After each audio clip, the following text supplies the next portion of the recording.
So, good morning, good afternoon, good evening, good night, whenever you listen to this. This is Match Media alongside my critique partner in crime, Ricardo Medina, Hello. and San Fernando's own Doe Boi. Good day, good day. And this is another installment of Retrospect Reviews.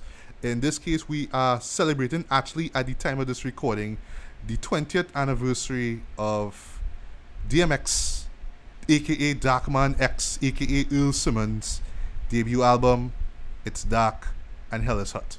So before we get into that album, we have to talk about the man himself, the icon, right? So he grew up in Yonkers, New York, had a really rough childhood.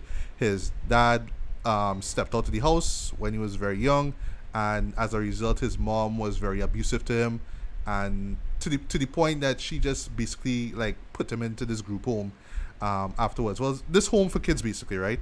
And around that time, he was getting involved with little petty crimes and stuff like that because, you know, he didn't have any direction, right? So while at the group home, he hooked up with a guy, with a friend of his, sorry. And they were just, this is where Earl Simmons basically kind of, where he started to get into hip-hop, into that culture of hip-hop. So at the time, he wasn't even a rapper as such. He was just a beatboxer, right? And his friend Right. was a DJ. And basically, he used to go around from borough to borough, just battling people, basically, right? So that was the gimmick. It's either he was a DJ or he was a rapper, something along that lines, right? But and this is pretty interesting because around that time, his friend actually got him hooked on drugs, so specifically crack cocaine. Crack. Yeah, and this unfortunately is something that has not left DMX. This is something that has become a staple of his life, even I guess up to this day, you know, because he does have this on again, off again relationship with crack cocaine. So yeah, afterwards as he got older, you know, and he left the group home, you know, he started to get more and more into crime, you know, robbery, you know, petty theft and all that kind of stuff. And then, you know, he just wound up in jail as a result. And, you know, while he was at jail, that was when he was really inspired to you know, start to write rhymes and whatnot. His name, DMX, actually, believe it or not, comes from a drum machine that was out at the time, which was the Oberheim DMX drum machine. So, yeah, at that moment when he was in jail, well, before he went into jail, this is where he ran into Tashera Simmons, who was his wife for, I believe, was 17 years, or sorry, was with DMX actually for 17 years until she eventually, like, left him, right? So, yeah, you know, it was just him in the streets doing what he had to do to survive, but then at the same time it's like, all right, I have Tashera, I have a son with her, but you know, I have to do what I have to do to keep them safe now, you know, to make sure they have food on the table. So it was just petty crimes and whatnot, and then, you know, he just ended up going into jail. But you know, he always had that passion for rhyming, and then he got his break actually. He put out a few tracks, one of which being Born Loser. Another one was called Spellbound, and this actually started this kind of like small little beef with a rapper by the name of K Solo, because he actually put out a song called Spellbound, and the gimmick was that they would both kind of spell out the words in their rhymes now. And it was to the point that DMX actually put out a little diss track saying, hey, I was the one who did this Spellbound shit first, right? And we'll talk about K Solo in a bit, well, later on I should say, when we bring up a particular track called Get At Me Dog. But we'll get to that, don't worry, we'll get to that. So, while he was in jail again, well, before he went into jail again, sorry, his grandmother, who was Mary Ella Holloway, he actually did a song in memoriam of her on his Great Depression album. Really nice song with Faith Evans. So after that, it was just like his epiphany, basically. Like, he just needed to clean up his act. He needed to get off the drugs and get off crime and just really live the life that he needs. He really needs to live. But he just slipped back into drugs again, and then he ended up in jail one more time. And then afterwards, it was like, all right, I'm done with this shit. Back out now. I really had to get serious about this rap shit now. And he just started battling people around the area, right? Around you know, New York and the boroughs and whatnot. And around that time, Irv Gotti, who didn't even have his label as yet, but he was just the A&R of Def Jam Records, I believe it was, ended up spotting DMX in one of those rap battles. He's like, okay, this guy is the truth. This guy is real. So, you know, he put on his manager, and his manager was like, oh shit, we have to sign this guy. And at the time, they were forming this group called the Rough Riders. Well, Irv Gotti was forming this group called the Rough Riders, right? And DMX was just going to be the symbol, just the lead member of that group. So once he got signed onto Def Jam Records, he put out his first track, which was Get At Me Dog. And then his debut album came out, which was It's Dark and Hell Is Hot. And yeah, the rest is history. So enough biography here. So what are your guys' history with DMX? Well, with his music. Yeah, first big track for me was What's My Name. Right. I remember that came out on BT. Oh, Pretty yes, badass. yes. Just Yeah. yeah. And as you say that, right? To me, we could argue about this whole day. To me, that is his best song. Like if you rank like his songs like from 1 to 10 or 1 to 5, this one is an easy number 1 for me. Right. Like I genuinely love this song. It feels like fire and brimstone in that track though. It's just incredible. But yeah, continue. Yeah, no, and it's just stuff like that. And I remember people talking about him, how aggressive he is, how much of a that's like I just really and just get into that album. I think that song was probably one of the first songs I ever downloaded on Napster. Okay. Yeah. The stuff like that. It's like that was the days. When Right, but that was actually on his third album, which was And Then There Was X. And Right. it's a good thing you bring up that too, because that album actually spawned his most successful single to date, which was Party Up. Now you know a song is popular when you hear it, pop up in movies. I think it played in like Blue Streak with Martin Lawrence, I think it was. Or one of those movies, but I know that song was there. A lot of movies. I think it was in Undercover Brother too. They played that. Yes, they did actually. That wasn't like Mike and all when Bow was in. Yeah. Oh shit! Really? Oh yeah. Mm-hmm. Yeah, and well, what makes that song very interesting is that was when DMX was a household name, but it was still grimy. Like if you listen to the lyrics right now, it's just still grimy. It's just that beat is so energetic. It just gets you pumped up now, you know. And yeah, so credit to Swiss Beats for producing that track, by the way. But yeah, with my history now, the first song I ever heard from him, which we'll bring up with the album here, is Rough Riders Anthem.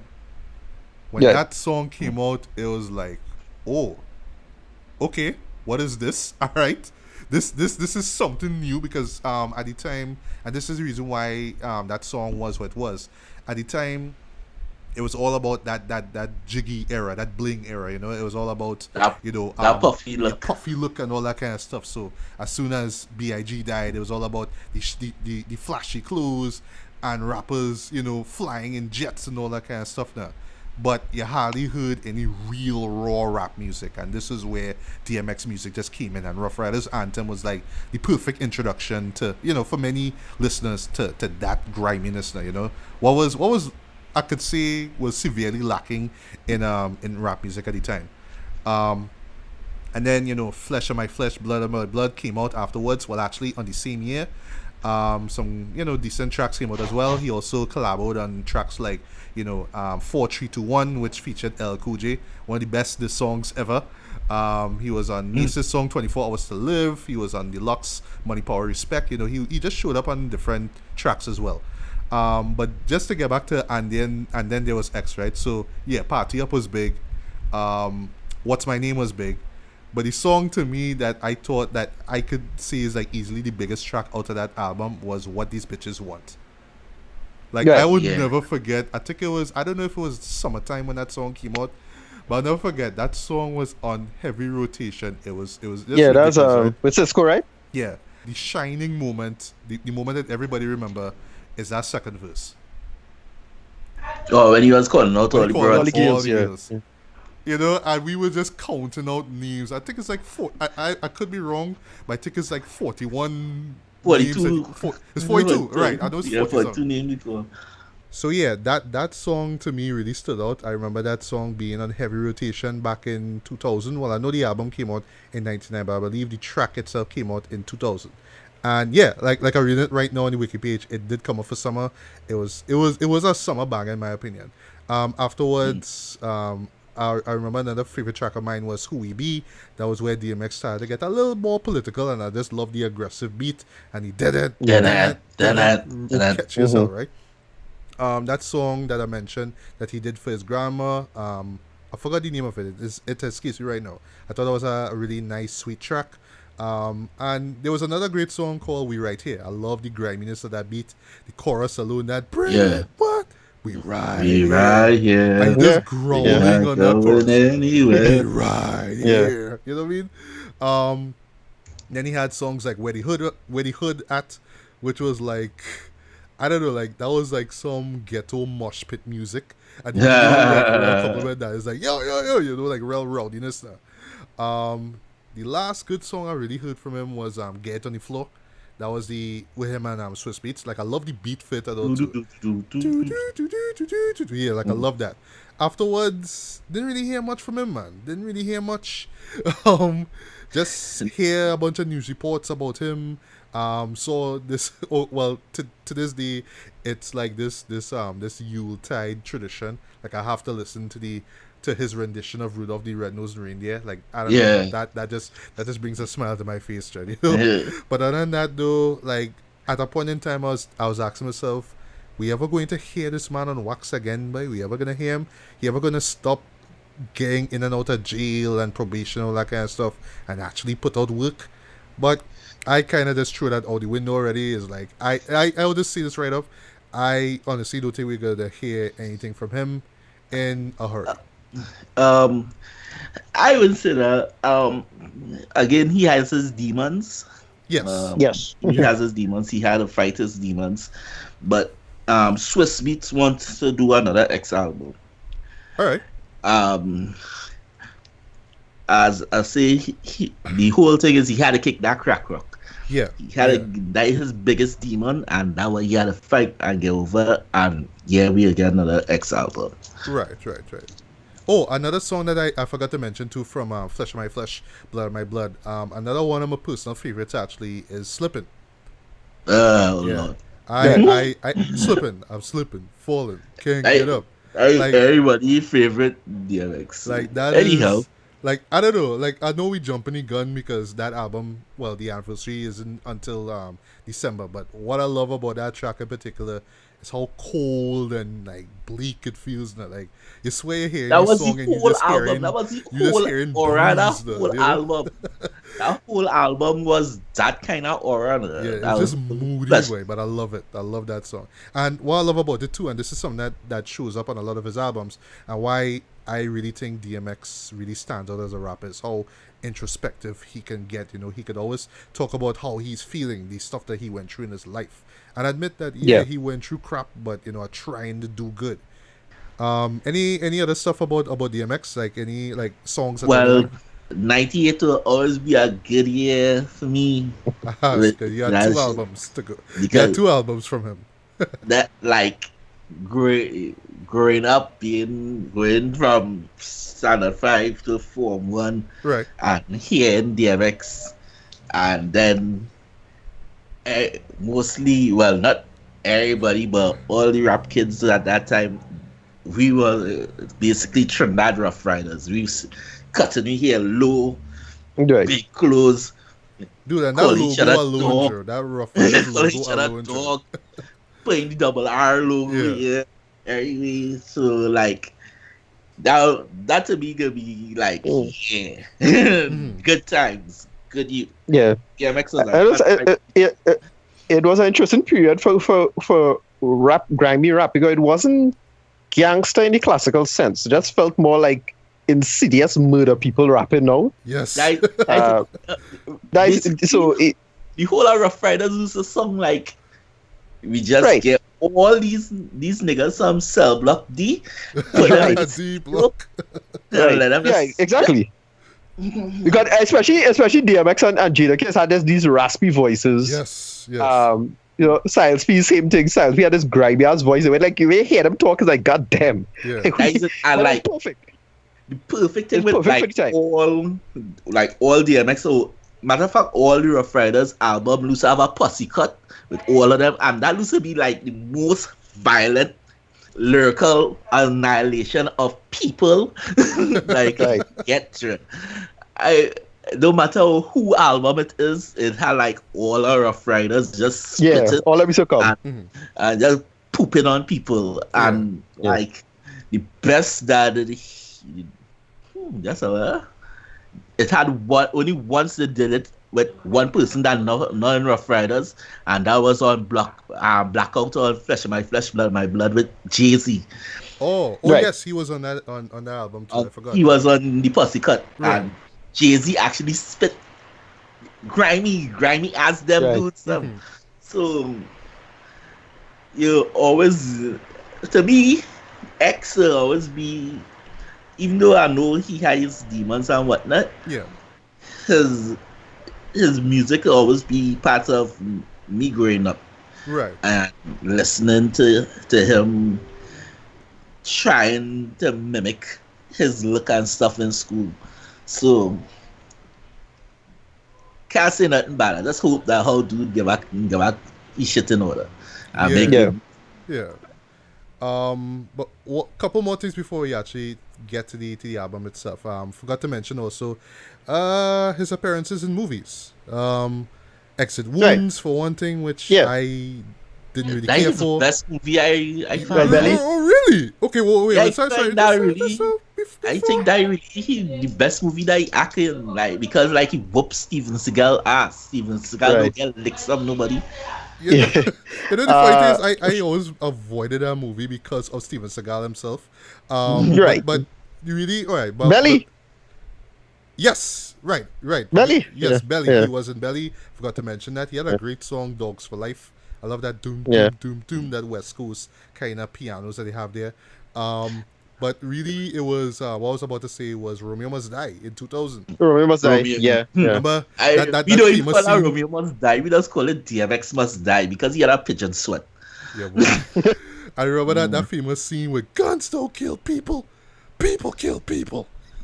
If your ass ain't black, you better get about it. Was it? Okay, I don't know if I'm confusing it. Was DMX in another movie with Jet Li? Yes, he was, and that is what I would say is his best work. Cradle to the Grave, right? Why? Because right. I was trying to remember, right? Dumb action fun. Yeah, no, and then you have okay. that scene with him in the ATV thing, and I was which like, movie? Okay, this real dread. And then there was a song X gonna give which one it was that? Which one it was that they Jet Li fought a bunch of black belts? That's Cradle to the Grave, right? Yeah, so right. So that's what I remember. That was badass. While he was fighting the man in the cage, DMX was in the ATV now. Yeah. And while that going on, you're hearing X gonna give it to you. I was yes, I am loving this.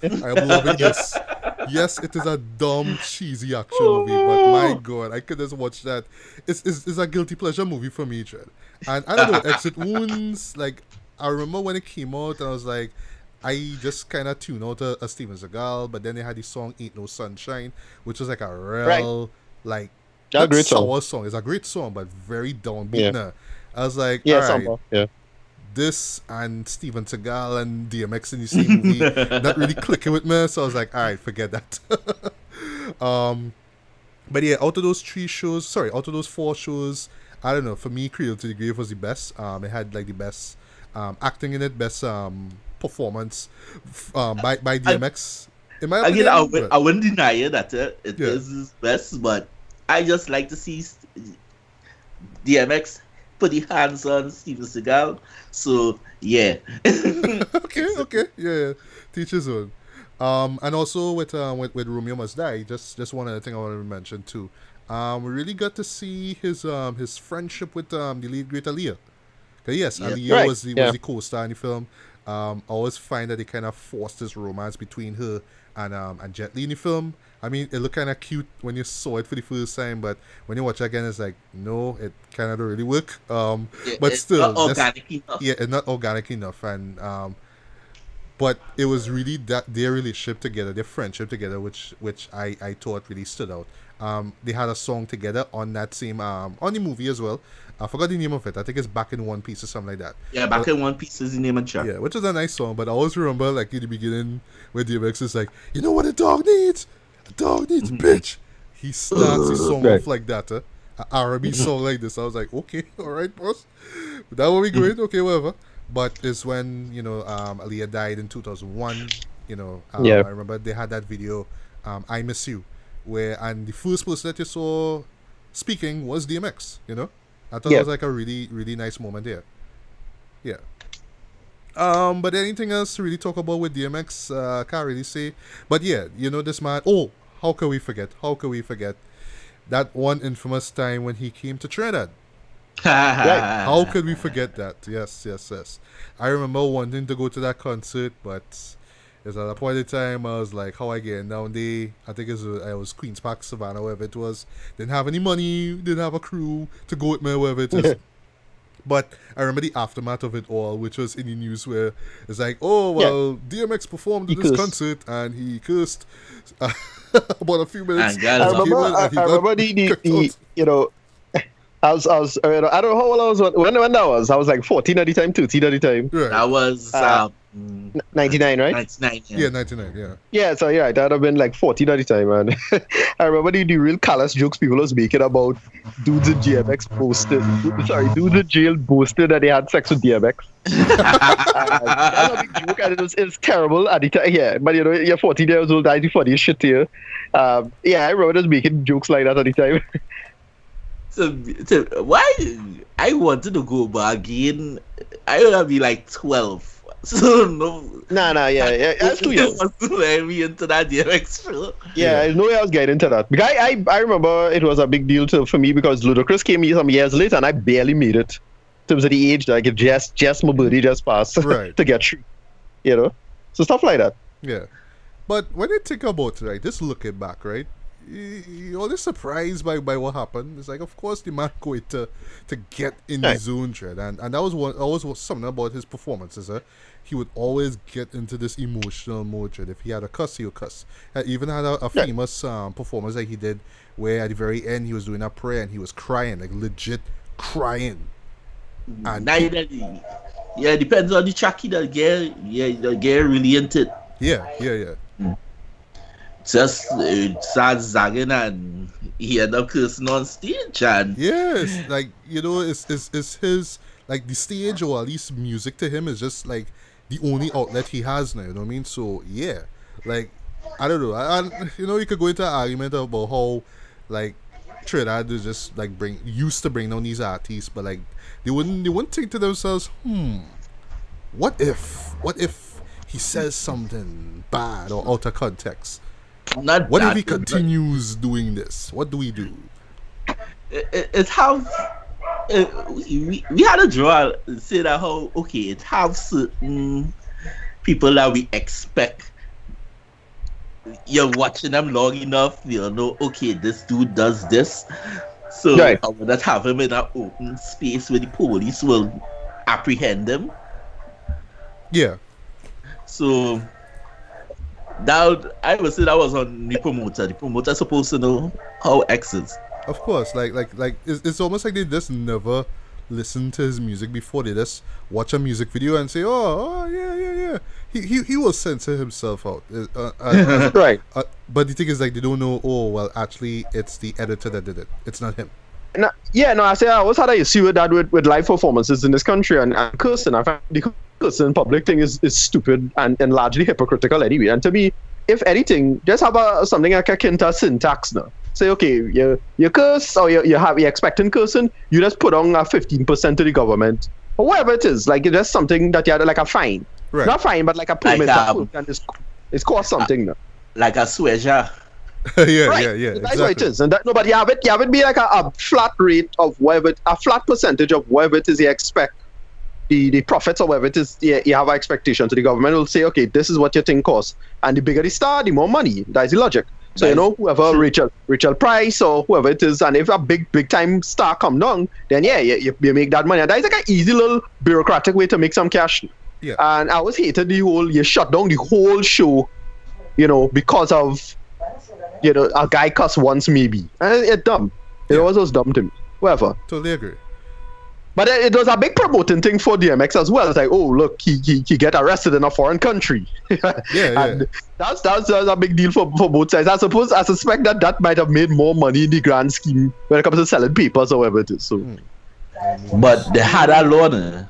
No, I'd say no. The law is always there. My thing is that you should change the law. It's dumb. It's always a dumb. Yeah, that dumb law. Yeah, the dumb law now. It's like an old colonial bullshit law now. It's like the buggery thing now. It's just like, go away now. Like, you don't need to be here. It have ways to deal with that. That had nothing to do with shutting down the show and that kind of crap. That's always my problem with that. Because they pull the same kind of dotations with local shows sometimes. Now, I remember the worst was Richard Price. Richard Price was supposed to have, I think, a special on HBO, some nonsense like that.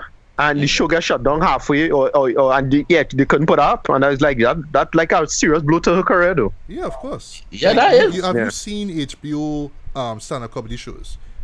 Exactly. Have you seen Chris Rock Bigger and Blacker, which by the way used Party Up as the intro music for that? Yeah. But yeah, look at those shows. I mean, come on, like, don't set things up and be like, oh, you gotta be clean because we have kids in the audience. What kids? Like, what there? Yeah, man. Yeah, that's why I always hated. As I say, every time people put a children in front of an argument, I immediately distrust the argument. Like, nobody have to cater to your shitty child. Your child, if you're not adult, like smart enough to cater to and teach your child, like, things have to exist a certain way.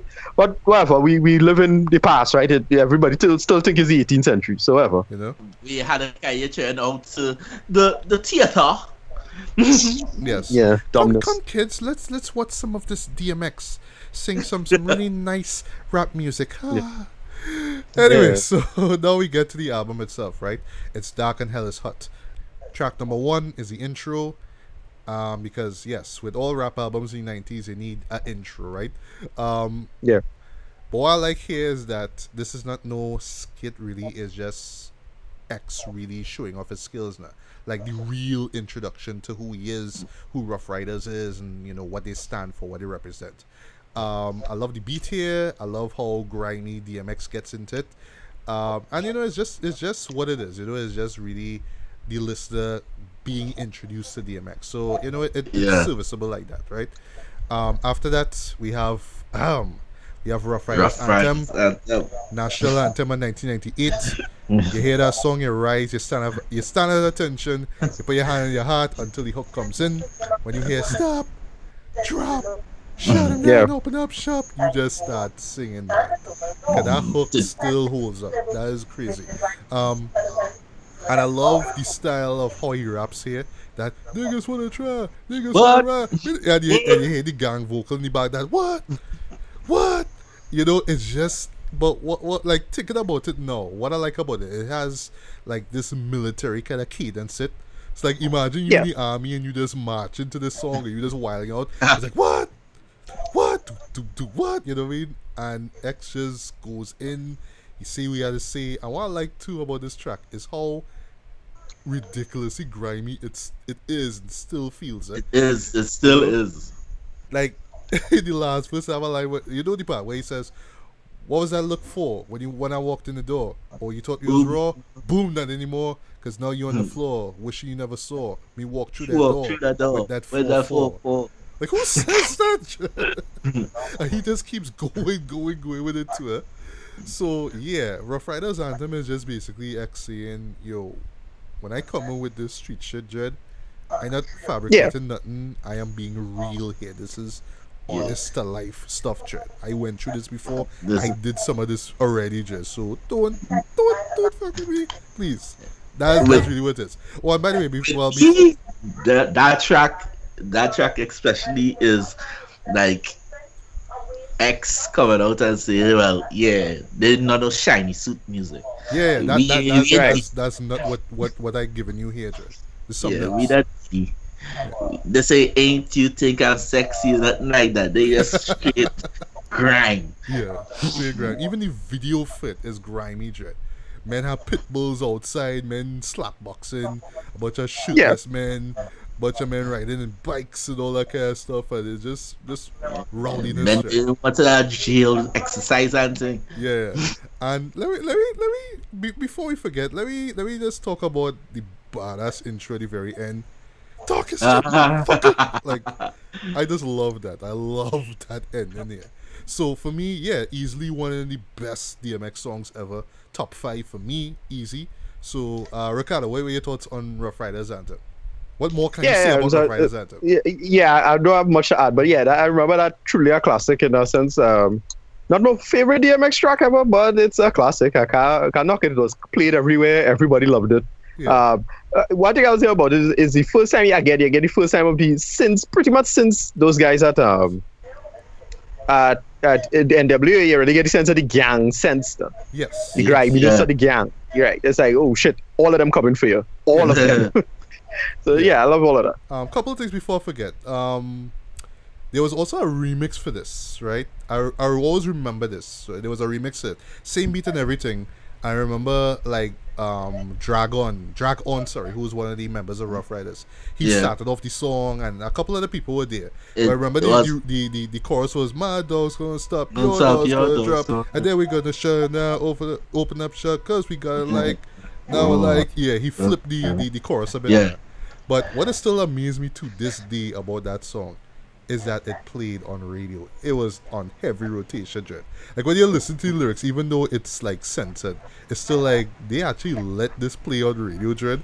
Even though it's like, what the F we gonna do when it roll up on you? Still, it's just, it was on radio. Like, think about that for a minute now. True. Yeah. But Doe Boi, what else can you say about this track that hasn't already been said?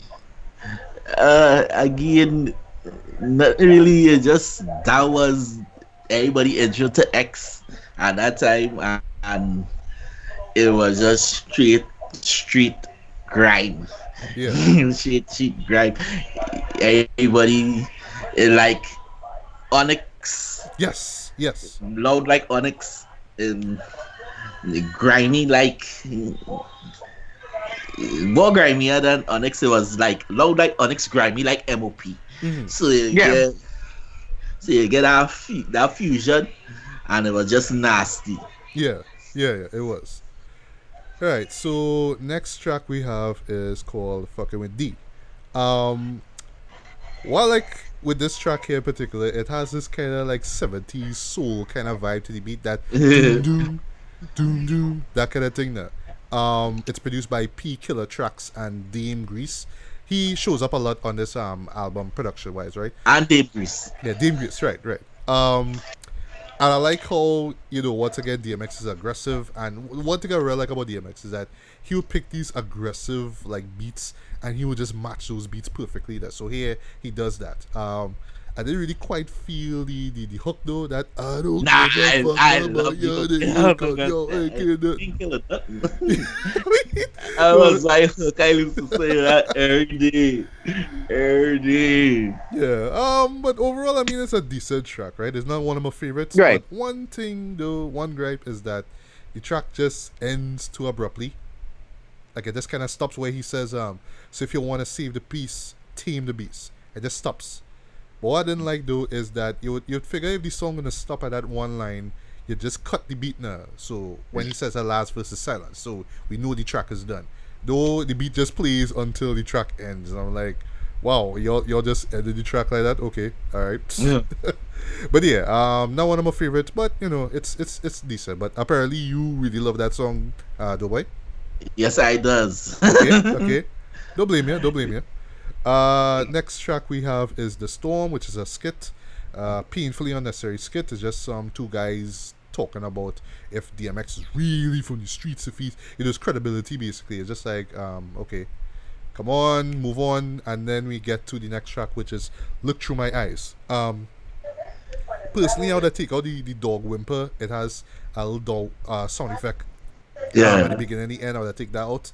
But everything else is pretty decent. And what I like about this track in particular is how emotional he is on this track there, because he's just delving deep into the darkness of his soul now, talking about his past, the kind of shit he was in, and where he is now. You could hear the pain now, you could hear the anger in his voice now. I love a line, this line in the final verse where he says, "And if you never met me, then you've no right to judge me.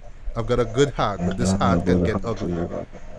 And it just kind of sums up who DMX is as a person. Like, you don't have to like what it is I'm saying, but you never walk a mile in my shoes, right? So you try to understand where I'm coming from, what I went through, or you don't, you know. And that was always a thing about him and his style, basically, right? But yeah, and well, one thing I want to bring up here too is that it pretty much sets up the whole duality or the theme of duality on this album. But that to me is like the strongest theme on this whole album. This idea of good versus evil, that kind of stuff. There.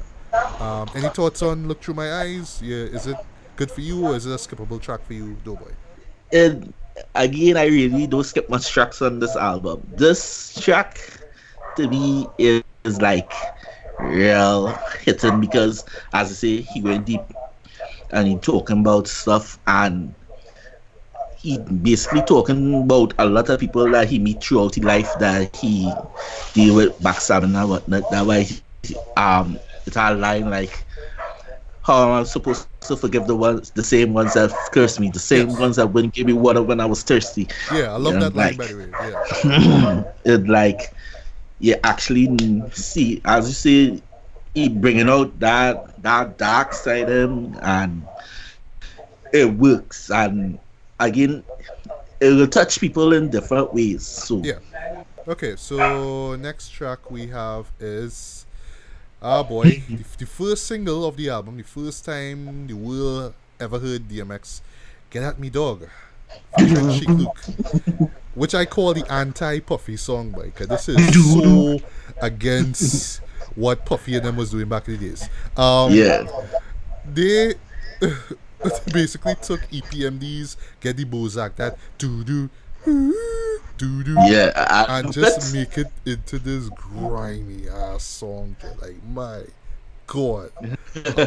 Two things: how did this play on radio? Secondly, how they got a video for this to show on MTV, which, by the way, got banned, which I felt made no sense. I think the reason is because there was just too much censoring in the song. I assume that's the reason why. Because if you look at the video now, there's really nothing objectionable to it. For you to come to that conclusion. Yeah, like I wonder, is it that it have just too much censoring in it? Maybe that's why the MTV banned it. But I don't know. I just find this real BS when you think about it now. But the song was on radio. It was on heavy rotation. I heard it a lot. For one thing, I love Chic Luke's chorus. I love how blatant it is. Like, you niggas want to be killers. You niggas want to feel us. You know what I mean? Like, just think about that. Like, just coming and telling somebody that. But yeah, like I say, this song is just grimy as hell. DMX just goes crazy with this one. Literally every 2 lines or so is a cuss word. It's like I always remember on radio they always used to censor it real. Like you couldn't add different words. You couldn't add alternate words to it that you just had to cut. Yeah, you couldn't ADR it, yeah. Yeah. But one other thing, even the intro, the first few lines where he says, it's like, what must I go through to show you shit is real? And I ain't never really give a fuck how niggas feel. Rob and I steal, not because I want to, because I have to. And don't make me show you what the Mac do. Like, yo, Dre, yo. That man, it was just like, take no prisoners with that song, Dre. But in the last verse in particular, he took shots at 2 rappers actually. One was MF Grimm. I'm not too sure what the beef was there. Well, apparently, all for Genius actually. I think it was some battle, some rap battle they had and some kind of thing. But the next person who got make out was K Solo, who I mentioned at the very beginning here, with that whole spellbound controversy thing there, who took what idea and what song and whatnot. But yeah, apart from all that, I forgot to mention too, it has probably one of the best final 2 lines in a rap song I have ever heard in my life, which is, "What's this? I told you niggas was killers, demented. The fuck you want me to do with this coward? Finish him. It's ended." Every time I hear that, I get chills, right? I get goosebumps when I hear that. Like, Jesus, wow. So yeah, this is top 5 for me, hands down. Oh, and by the way, there's this painfully annoying skit at the very end of it, which I wish they could have taken out from the album version of it. And I forgot to mention too, before we get to your thoughts on that track, there's also a remix too. Well, it's more like a freestyle remix. If you all get a chance, search for it on YouTube. It features the locks in it. All I have to see is that Chic Luke snaps on this one. Okay. He snaps on this one, like seriously. But yeah, get at me, dog. One of the best tracks, one of the best songs. Sorry, DMX has ever done. One of the best tracks on the album. Period. Guys, what do you think about that song? Like, do you think it still holds up or not? Yeah, yeah. I remember this track as well. Pretty good. The thing is, what I don't understand is how you say it have a remix of Chic Luke, right? Yeah. Right. I think that's the track, that's the version I remember because I kind of a big fan of Chic Luke listening to him from in Jadakiss album now. Right. So Okay. I think that I look out to the tracks with him. But yeah, this is a track that totally holds up. Totally holds up. Right. Yeah. Doe Boi, your thoughts on it? Well, Again, that's a good to hold see up. it. A hold up. So, yeah, a hold up. Same thing. The first verse is my favorite verse because that way all the snapping that we going. It had a line in the second verse that X he keep rappers like white bitches in a scary movie. Yes. You know what I mean? I love that. And again, it holds up. It holds up. Yeah, it does. It does. I mean, what more can you say? Yeah, about that one track? more you can say. Yeah, boy. So next track we have is "Let Me Fly," right? Funny thing is with the hook, right, or at least the cadence, how he raps it. That it kind of reminds me of like the singing that he does in "Ain't No Sunshine." I know he does that kind of style of singing on other songs that he did in his career. I was almost wondering if Ja Rule was biting off him a bit, because you know he has a kind of Right. sing-songy kind of flow too. You know, Yeah. especially when you get out introspective, they're like, Yeah, I think so. Lord, baby, Lord, shine your light on me, that kind of stuff. What Ja Rule did, you know. So I don't know if he did bite off of X, or if it was him biting off of Tupac, which he was accused of by Right. you know people Yeah, like that's Eminem and Dr. Dre and them. both. Both of them. Okay, I thought it was just Tupac he was biting off. Right. Okay, but yeah, "Let Me Fly" is another introspective track by DMX. Not one of my favorites, but I mean, if you like introspective DMX, you like it. The beat is dark. I mean, it's cool. It's melancholy, right? And of Yeah. course, this fits well with DMX's lyrics. You know, he's talking about death, his grief, regret. You know, the life he chose, all that stuff that we love about introspective DMX. But yeah, I mean, it's not one of my favorites, but you know, it's still a decent track overall. But what do you thought about "Let Me Fly"? Again, love this track actually because the aura it's so dark. Yes. And then the sub that Dave Grease using in the beat, the Yeah. they just hit you in the chest and you're Yeah. like, whoa. And what X spits on it basically is the same thing that he spit, not same but along the same lines on the Storm. Right. So you get that dark aura and basically it more how I can say in your face than the Storm, because he basically telling people watch. He let me fly or give me that. Yeah. Yeah, that. And again, it's a dope song, a real dope song. Yeah. Line that has stick out for me, and that is that on that track especially is I soak up all the pain and accept the silence, and I let go with violence. I'm like, Yeah. All right. Next track we have is "X Is Coming." Now I'll confess so, right? So when I heard the "Nightmare on Elm Street" reference to this, which is 1, 2, X is coming X is for coming. you, 3, 4, better lock your door, 5, 6, grab a crucifix, 7, 8, don't stay up late. I was rolling my eyes. I was like, really, bro? Really? How are we doing here? And this kid singing it too. I was like, but then when he comes in the chorus and sings it, I'm like, okay. Now I see what you're doing. Where it's 1, 2, X is coming for you. His raspy voice is what really saved that hook. essentially, this is the horrorcore track on this. This is X really going over the top and wild with his boasts and threats. Talking about, basically he'll come into your home and he'll kill you and all that kind of stuff. Even one line where he says, "And if you got a daughter older than 15, I'm a raper." I was like, okay, whoa. But then again, you need to chill out. It's the nature of horrorcore. You always have to go over the top anyway. They always kind of slip a really like jaw-dropping line like that anyway. I always expect that. It reminds me like it kind of has even the beat itself, like with the violence in the background, it reminds me of like Notorious B.I.G's Long Kiss Goodnight. It has like this real dramatic violence in the back there. But despite how dark and eerie it is, I don't know. I actually kind of like it, basically because I know where he's getting at. It's really that whole kind of horror movie approach to things, and then of course the hook when he delivers it actually adds a lot to the song. But what do you think about X is Coming, Doe Boi? This is actually my favorite track on the whole album. Okay, really? As a kid, no lie, I will actually have dreams about this song. Me and X doing the shit that he talk about on this song. Wow. Okay. Seriously. Like, honestly, me and X going around killing people. And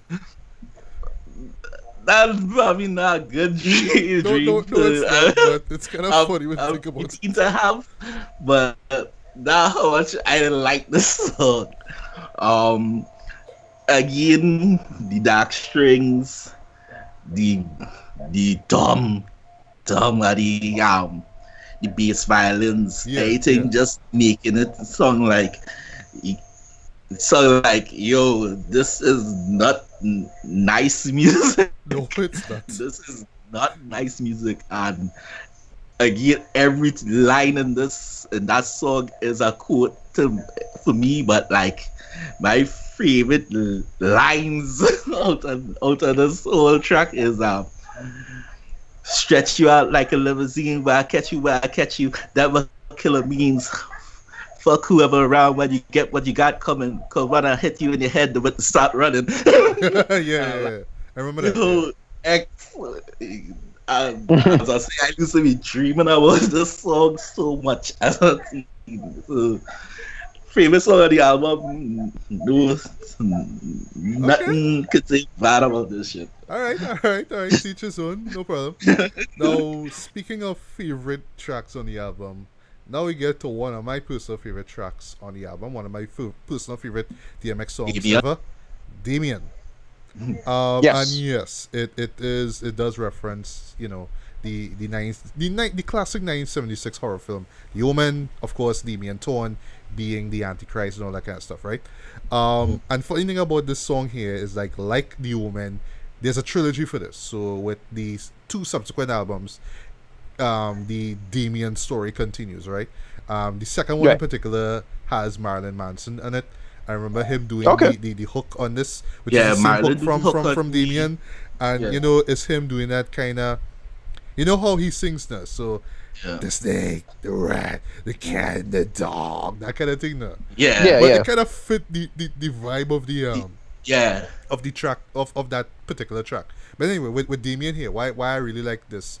For one thing, the beat though, Dame Grease's beat is so dark, it's so chilling, so haunting. I love the violins in this. That and it has one of the best hooks on the album, which is the snake, the rat, the cat, the dog. How you gonna see him if you're living in the fog? I love that hook. That hook is killer, right?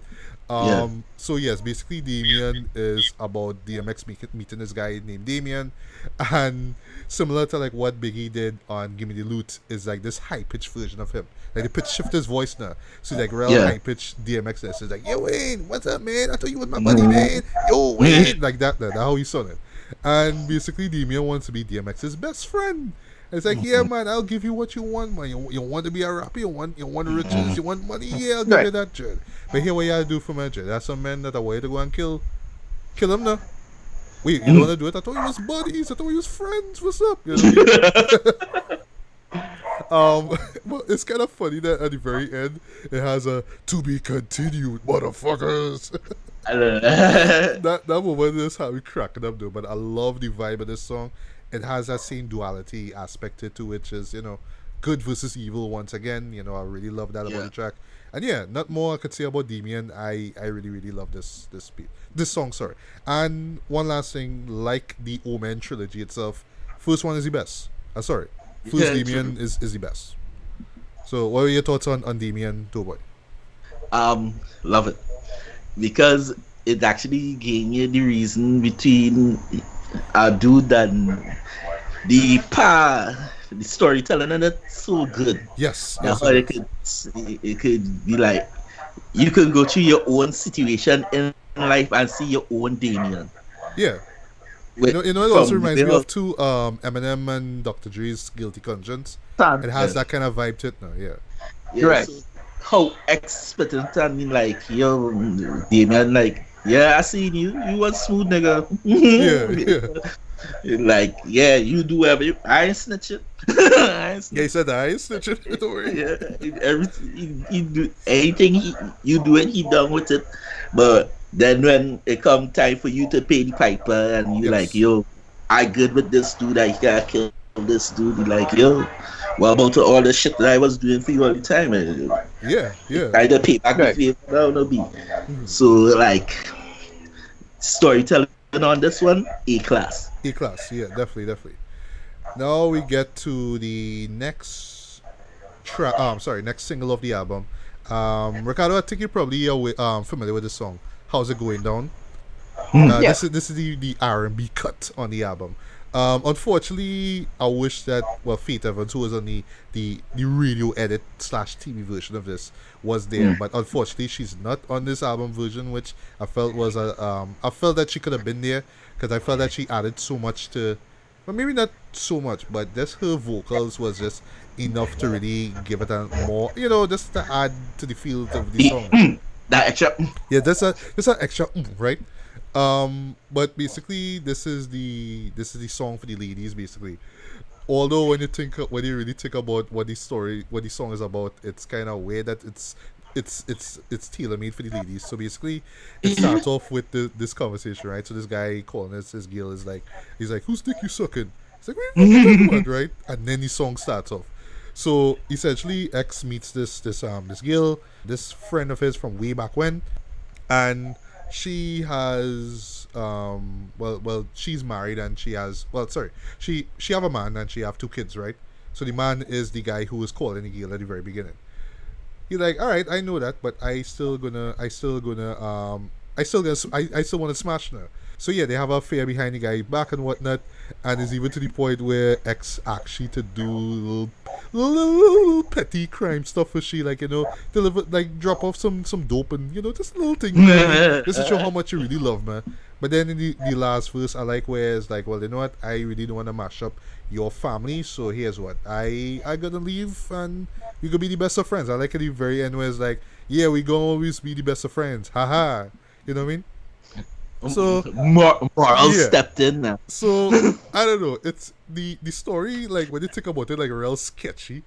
Especially for R&B kind of joint, but it's X, right? And I like that at the very end is like, you know what, this thing really not working out. I want to be the bigger man in the situation. I don't want your man calling you up and asking you who dick you're sucking. So I got that. So whatever. The beat is nice. I mean, it's laid back.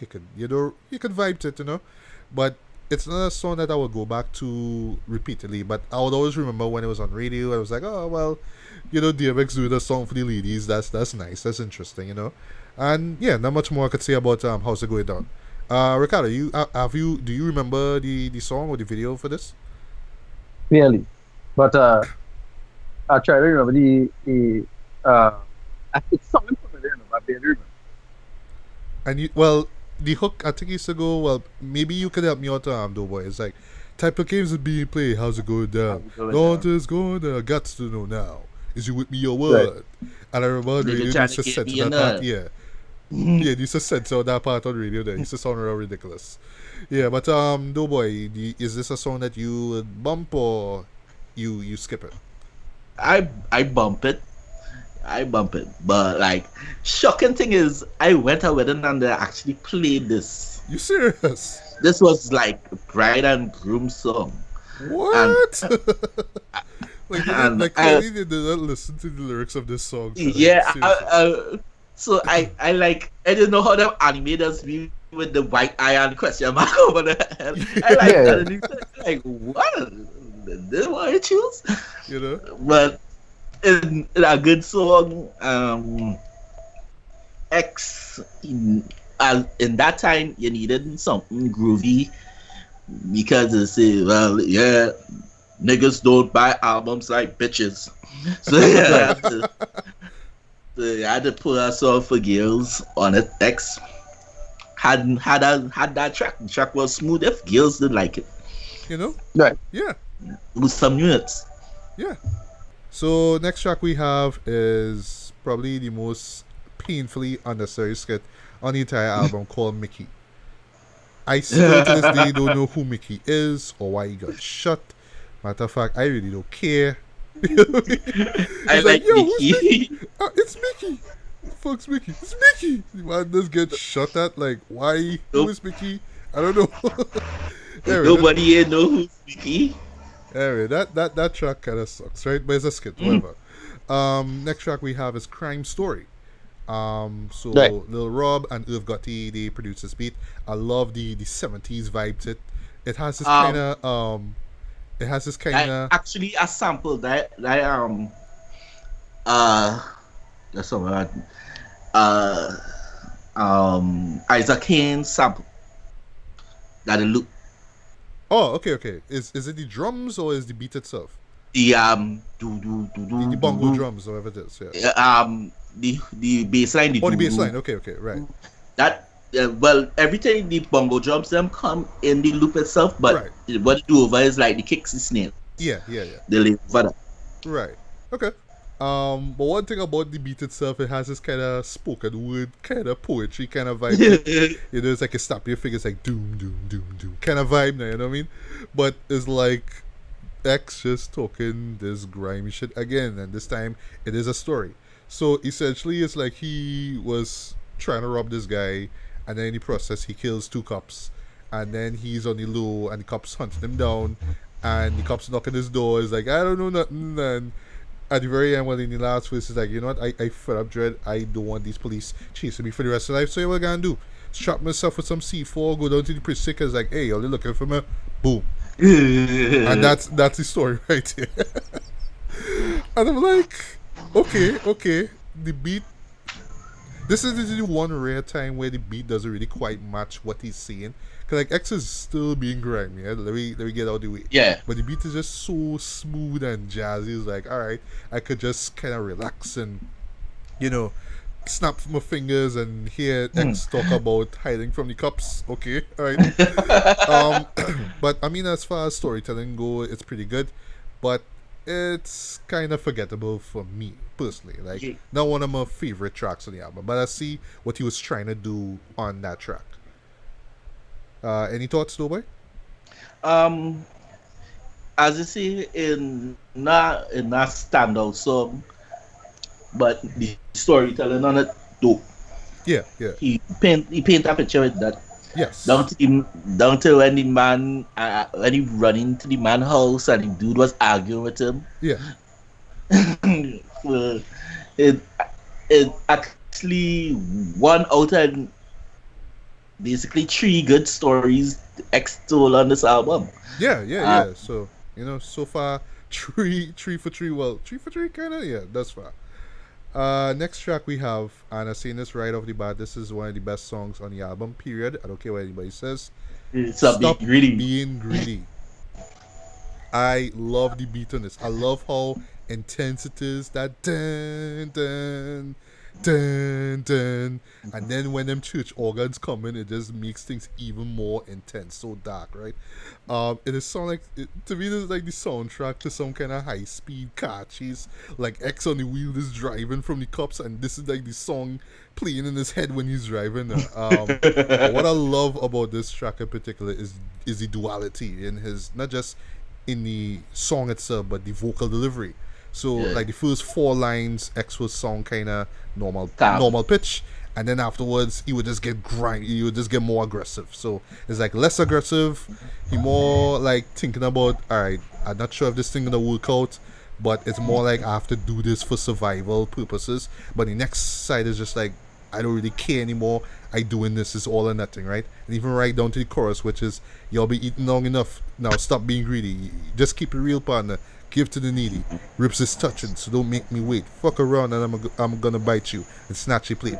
And then you have both deliveries, both types of delivery now. So on the less aggressive side, it's more like, all right, I have no choice here at this situation. I've tried everything I could, but look, something had to give here. While on the flip side, it's just like, dude, I done waiting here now. I have to kill you to get what it is I had to get in life. That's what I'm gonna do. So that's what I love about this track. Is that duality. It's just back and forth from start to end. I thoroughly love this song here. Ricardo, are you familiar with Stop Being Greedy? Have you heard this song before or not? Yeah. I remember the track for this. Track 7? What track we on now? Now about track 12. About 12. Yeah, right. Track 13 actually. Track 13. Right. Yeah. I slightly remember this listening back in the days, but yeah, I barely remember it as it is. Right. Okay. Doe Boi, your thoughts on Stop Being Greedy? Is this one of your top 5 favorite DMX songs as with me? Yeah. Because as I said, see how he does his switches. Same thing like what Biggie doing, give me the loot. Yeah. That was it, and then like the way how he breaking it down, like when it get dark, like a nigga having dreams, all nightmares. Yeah. From the time the little good song in part say like a nigga having dreams, dark, I guess, all nightmares, like you know that how Yeah. And I actually like the darker version of X on this song. He just like real aggressive on that. When he comes in. So like for us and to push it as a single. Yes. Which was a good idea at that time because again everybody was moving towards the anti-shining thing and ain't no shininess in this song. No. Definitely that. Alright, so now we get to ATF. I don't know, speaking of high speed car chase, this song is like what happened before the high speed chase where Stop Being Greedy was played. So essentially is where is a 2-minute song, right? So the ATF try to take down DMX to come to his home. He and the girl try to escape, and it's just them trying to evade the cops now.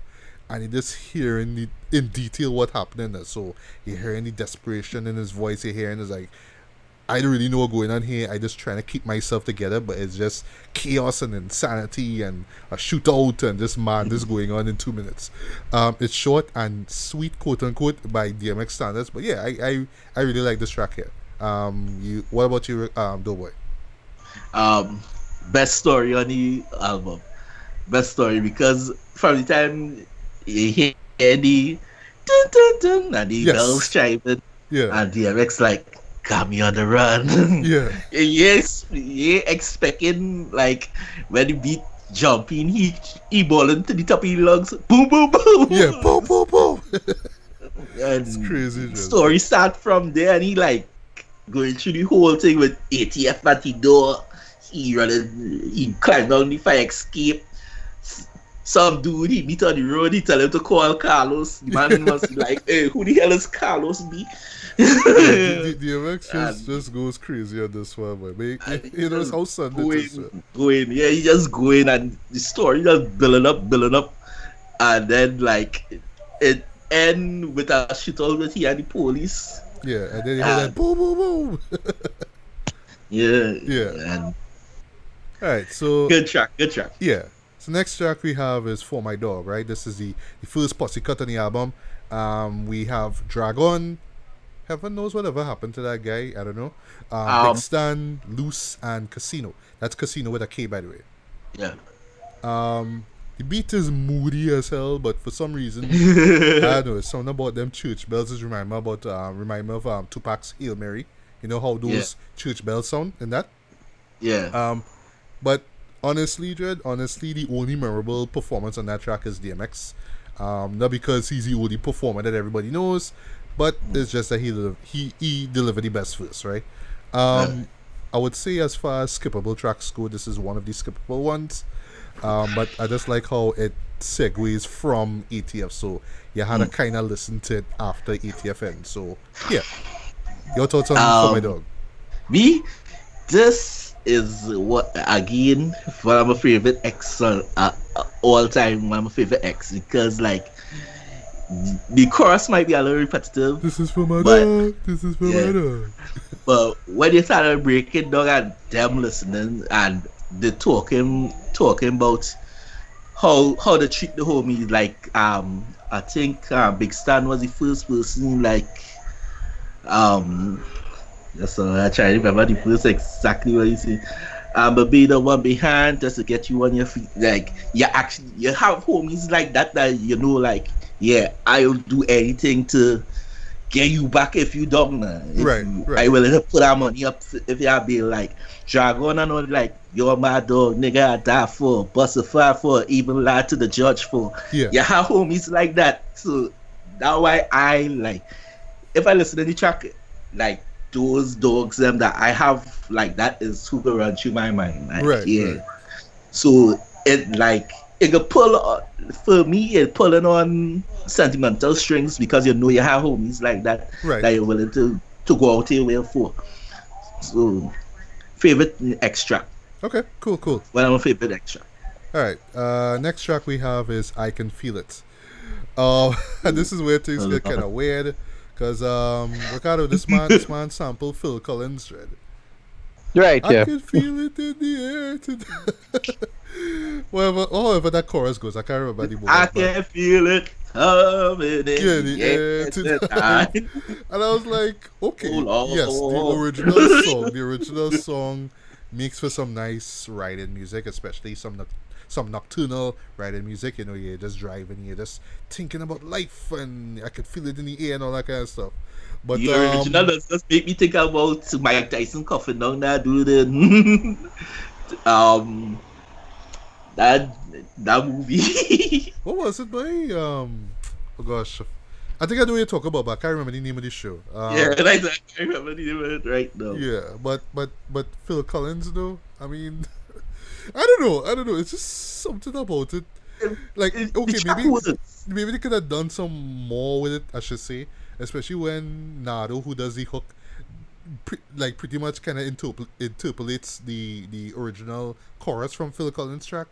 But this is once again, this is Introspective X, so you kind of know what to expect. The beat is, you know, moody and, you know, somber, dark and cool, right? But I don't know why when that chorus come in is like, you couldn't do something else with this. I don't know. I just think they could have added a lot more to that. It kind of reminds me of remember when Jay-Z did this song, "The City Is Mine." Yeah. With "You Belong to the City." Oh right? Lord! You know, I always think about that song where it's like you just take this song from the 80s, you spin it in a 90s fashion, and you think it will work. And that I'm the worst lift that Jay-Z do on that album. Yeah, look, him basically lift the whole I know what girls like to that chorus, and that song. Hit the hate that song. One of the worst songs Jay ever did. If you want your ears to bleed for like 4 minutes, Ricardo, listen to that song. I know what girls like. And what makes it even worse is that Puff Daddy, well, what is called Puff Daddy, does the hook thread. It's him, right? Yeah, it's him. It's like, no. Yeah, look, the hook. It's horrible. But get back to I Can Feel It. Kind of a skippable track for me. Just because of how blatant they sample that Phil Collins track. What about you? Do you like it? If you like it, that's okay though. I like it though. Not as much as the rest of the songs, but it has its place now. Right. After the beat that's mellow, as I said, it ride the music. Yeah, That is right. So it's a good calm down after hearing X Ball down the place. Oh yeah, it is. Yeah. So right. It has its place. It has its place. Yeah. All right, so a couple more tracks to go. Sorry, a few more tracks to go actually. So we have an interlude. I'll call this an interlude called Prayer, right? And a couple of things about this track in particular, right? So with his other albums, I think it's right up to the Great Depression, where he always has a moment, an interlude where he does a prayer to God. He's just a prayer from him to God, basically, right? So this is where it all started, right? Now, apparently, I'm not sure if this is actually true, but when he was in jail back in, I think it was like 94 ever, he had a vision, right? Just this vision, right? And somehow he wasn't able to really express that vision, so he put it down into words. And those words would make up like the first 4 lines of this interlude, which is, I come to you hungry and tired, you give me food and let me sleep. I come to you weak, you give me strength and that's deep. You call me a sheep and lead me to green pastures, only asking that I keep the focus in between the chapters. Right off the bat, I would say this is the best, most significant skit or interlude or whatever you call it on the album, because it does really sum up the whole theme of duality. For one thing, of course, is DMX really literally going on his knees and just bearing his soul to God, really asking him those questions, right? Like, why and how you've been able to stick with me true and true, even through my dark times, you know what I mean? But one thing, just re-listening it again though, is the last 4 lines that really stood out to me the most though, which is where he says, and I fear that what I'm seeing won't be heard until I'm gone, but it's all good because I really didn't expect to live long. So if it takes me to suffer for my brother to see the light, give me pain till I die, but please, Lord, treat him right. And that to me kind of just sums up who DMX is as a person, yes, as a persona. That he would just keep going through trial and trial and trial and temptation after temptation after temptation. But he hopes that through it all, even if he doesn't come out of it alive, his fans would at least understand what he's going through and really connect with him, feel his suffering, feel his pain, pray for him, support him, And even if he comes out of it a better man, a changed man, or not, to him it's just like, alright, I still have to go through this because this is me, but I just hope that, my fans don't go through what it is I go through, So it's basically that kind of existential kind of, viewpoint basically on the album itself. So yeah, I kind of really love this track here. I mean, it's not, a song, but in terms of just like really putting those themes together, like kind of summing up everything, I think it just works perfectly. So what about you? Do you like it, or is this that one track where it's like skip, going too long? I just skip. It's like 4 minutes. I just skip it. I just skip it. Like as I say, great. Well, when I had this album, it was on tape, so it didn't have no skip at that time. Oh, okay. So yeah, so you had no choice. Had to listen. Well, so just fast forward it. Yeah, you listen to it, and it makes a good intro to the track after. Yes. You get to see, you get a preview and you understand his mind frame into going into that song that he did. So it's there for a reason. Yeah, it is definitely. And speaking of that track, which is called The Convo, which essentially is a conversation between DMX and God. So it's like the flip side to Damien, where essentially he's talking to, the devil, right? But basically here, he's talking to God. And what I like here is that, unlike Damien, who was taking up the majority of that song, God himself does not dominate the majority of this song here. So it's more about DMX really asking these questions and him really coming to these realizations where, you were there with me all along when I was going through all these trials, you know what I mean? And, at first it's just like, I don't deserve the blessings that you bestow upon me. I don't deserve this. Look at the stuff that I did before, but you were still there with me. This is something that has always been a theme of DMX. Him going through all these trials basically, but then always kind of looking back at what he did before and beating himself up for it. But then kind of coming to his realization that you were still with me, Lord. So so it is what it is. I mean, it's simple, it's to the point. But I don't know. I kind of love this track though, just because of how personal, how real, and how he just bears his soul on this track though. What do you think about the convo, Doe Boi? With me with this track, it's one of those that I'm glad he continues doing it. Yeah. Because every album he does something like this, but this one was best one because it was like in Name Convo, and he was basically asking questions like, "Yo, how you can let this happen to me?" Yeah.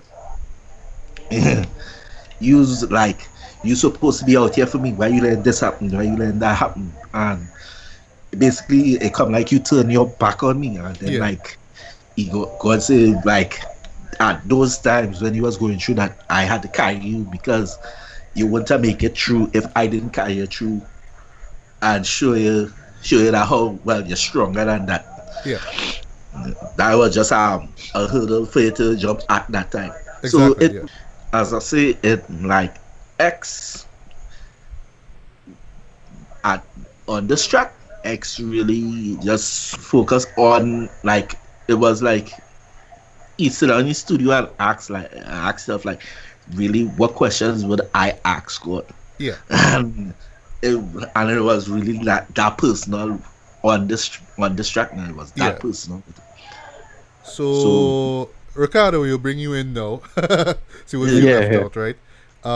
Now I have a feeling like some people, if they listen to this track now and then they look at DMX's track record before and after and be like, oh well, this song is pretentious. Why are you talking about God give me help and all that kind of stuff when look at your life, look at what you've done, drug abuse and cheating on your wife and all these kind of things there. So I imagine some people might look at this track and be like, okay, this is just hypocritical of him to see these things, and maybe it's hypocritical of him to bring this up, throughout his music, throughout his career, with regards to the stuff that he's done, all the crimes and stuff like that. But I don't know. I mean, I still treat it as it is. I mean, it's really him really confronting God and really asking those real questions there. So, well, I know you haven't heard the track, Ricardo, but you think it makes sense for somebody like him to sing something like that, or it's just like, oh, well, hush about, who are you to talk about these things, Well, so what do you think, Ricardo? Yeah, no, the usual, stay in your lane kind of mindset you get with a lot of these rappers. You see it all the time. LeBron had it the other day with what? Keep bouncing balls and things. Right. Yeah, don't go out of your way with respect to this. So yeah, I have nothing much to say about that because I don't know what the context of it was at the time. So. Mm-hmm. Now we get to the final track, which is Niggas Done Started Something, right? This features Deluxe and your boy Murder Mace himself is in this. Pastor Mason? Pastor Mace. I was actually surprised he was on this one too. Huh? And he and X had a good history. Well, they were on that 24 Hours to Live track, which still bumps this day. But this is the final track here, and to me, this is a far superior posse cut than For My Dog, in my opinion. I love the 80s breakbeat that they have there, that starts it off. The beat itself knocks. I love how everybody comes in. That's Chic Luke, Jadakiss, Styles P, even Mace. Everybody just comes in, just deliver just a great verse. But of course, X comes in, steals the show. I like this one line where he says, "I like pussy, but not up in my face. So give me 3 feet, cause when we creep, no more than 3 deep, niggas see sheep." Like I just love that. That those 2 lines alone, fire, right? And I love the chorus here, the hook where it's like, "If you love the money, then prepare to die for it. Niggas done started something. You can lay in the flames or hug the sky for it. Niggas done started something." Like I just love that, right? And for me, as far as the album goes, yeah, this is a great way to end this album, though. A damn good way to end this album off, definitely. So a strong way to end the album off, I should say. So do you agree with me, Doe Boi, or you Yeah, wish that it was better? yeah, I like the song, but I just barely listen to this song because I'll be so exhausted. Listen to the whole I album. mean, the album clocks like what 65 minutes, so yeah, you would feel yeah, tired after a while. tired, but it is a good, once you get to the track and you're willing to listen to the track, it is a good track. Yes. So don't think because I barely listen to the track is because I had my X filled. Yes. This is one more track ain't got really take, but Yeah. it's a good track. It is. It is. So overall, does It's Dark and Hell is Hot hold up? Hold up, sorry. I would honestly say yes. I would say that this is a rather impressive debut album from not just from DMX, but just in terms of rap. Period. Just from the first track to the end, X just delivers fire, just fury, energy Yeah, throughout the entirety of this album. Though, he really puts his stamp on this. He really puts his name out there. It's like, yo, y'all heard rappers before, but this is me, Dread. Y'all did never hear me before, Dread. As far as debut albums go, this is one of the impressive ones that I've heard in terms of rap music. So yeah, for me this gets a decent 4 out of 5. I think it still holds up to this day. This is the perfect introduction to DMX anyway. I mean, not just because it's his first album, but just the energy that he puts into, just his voice, his delivery, his persona, just everything about this guy, Dread. And I would go as far as to say, yeah, he is one of the greatest, or I should say one of the most popular MCs like in the game, period. So yeah. Ricardo, as far as this album and DMX as a rapper goes, what do you think about it? Yeah, I remember liking it, that but not all that much. But it just the classics and things. So yeah, I give this one a 3.5 out of 5 kind of level. Okay, fair enough. Yeah. Doe Boi. yeah. Final thoughts on It's Dark and Hell is Hot. Again, this album was basically my life when I was 12. 11, 12. 12, boy. You 11, 12. And this was basically my life. And it still holds out to. I still feel the same way hearing it now than how I was hearing it then. Yeah. Because X brings a certain aura that how I could be him. Yeah. Because he showed that humanity, like that. He not the flashiest guy. He just a grimy ass dude from the streets, and this album was just that. When you get grimy dudes, when they get a break and they just end up going to the studio, they get a grimy ass album. Yeah. And another thing about this album is that how nobody on this album at the time was titty. Oh, really? DMX was 28. Swiss Beats was 17. DM Grease was 22. Wow. Okay. Yeah. I think Irv Gotti. Well, that time he was still DJ Irv. Right. He must be about 26. So X was basically the oldest man in his studio. Wow. And that was it. These young kids at this time put out a classic album that aged well. So anyhow you take it, it's a good album for me because it flows so well. Everything flows within one another, and you could always say, well, it have tracks for everybody. Yes. Even for the bitches shake their ass too. Yeah. It has tracks for everybody. So if you buy this album now, it's not like you're taking a step back in time. You can still feel some kind of something relevant to now with this album. So If it's a classic, hell yeah. All right. So what will you rate it? I rate it a 5. What? Well done. Well done. Okay. Okay. Yeah. So just final thoughts on DMX himself. Like I said before, I kind of rule out the possibility of him like ever coming back to, to the mic, to making records, because I just think he just spends so much time, getting in trouble with the law and whatnot. But maybe at his age, I mean, he's almost like a couple, or I should say 3 years every time he's recording, close to becoming 50. But then again, he could come and amaze us, and let's say he's gonna do like a Jay-Z 444, something like that. Like, this is the Earl Simmons album or something like that. But who knows? Maybe he could have a comeback. But I know that he will have a lot to be angry about for wanting these new rappers on the scene, these younger rappers. Yeah, all these stress wears and shit. Yeah, I know he took shots at Drake and other artists in the past already, but to see these new couple rappers now, yeah, he's gonna have a field day with them. But I just think that personally, he just needs to clean himself up, get his shit together, and yeah, he could actually put out another classic album.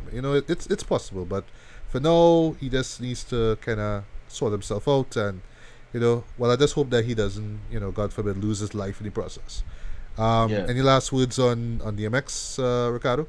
Just him as a whole? Not really. Again, yeah, just kind of say what you say. That it's really unfortunate how he really keeps slipping back and forth. Yeah, slip, fall, in his career. Yeah, you're right. Yeah, and it's unfortunate that he has a personality. Can't really deal with that, but that's about it. All right. So with all that being said, Ricardo, where can we find you online, sir? It's at Armedi on Twitter, and then just type in my name, Ricardo Medina, on Facebook. You should find me there. All right, Doe Boi, where can we find you online? You can find me on Instagram at Good Boy. Good job, Doe Boi. And for those who want to know when my new beat tape is coming out, it will be within next 2 months. It's name I Did This Drunk. What? Sorry? What's that? Yeah, like name of beat tape. I Did This Drunk. Okay. Nice. It's like how Madlib took shrooms and did his Unseen album. Okay, I like that. But yeah, I'm really looking forward to this. First time I'm hearing about this, by the way. So really looking forward to hear your beats and stuff. So I hope it's dope. I hope it's fire. You could find me on Twitter as well too. Just look for Legally Black MGB. MGB in capital letters. You could also find me on Facebook. Just look for my name, Matthew Bailey, along with a Legally Black fan base. Sorry, a Legally Black blog official fan base, where you find a link to this podcast here, as well as the others that we've done over the past few years, including Retrospect Reviews. You could also find me on Instagram. Just look for Matthew Bailey Reviews. And yeah, that's pretty much about it. So hopefully by year's end we could touch on DMX's second album, which was Flesh of My Flesh, Blood of My Blood, both of which came out in 1998. So yeah, that man just had a great year in 1998. So yeah, that's something you can look forward to. Hopefully by year's end. But just to quote DMX from Slippin', to live is to suffer, to survive is to find meaning in the suffering. Until the next one, guys, take care. Peace.